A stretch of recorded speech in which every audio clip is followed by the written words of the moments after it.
Dito kami sa Pangil. Hala! Ano ba naman to? Alam mo yung pinaka iwan mo na lahat. Ito yung yate na. Ready yung bag ko. Iwan ko rin yung stick. Pati yung drone yun. Pero yung drone ko dala-dala ka eh. Si Gian. Gagamitin ba natin? Buka. Siguro maganda kung sunset talaga to, no? Mama!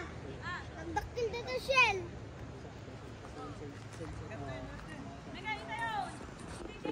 Sensitive. Sa rock doon, meron din doon. Meron din kayo. Sino tayo para maganda? Kasi ba't ginabi si RJ? Kaya nga. Ang ganda dito. Pwede pa tayo pumunta dito. Malapit na nga susunod. Pero ano, ngayon lang ako pumunta.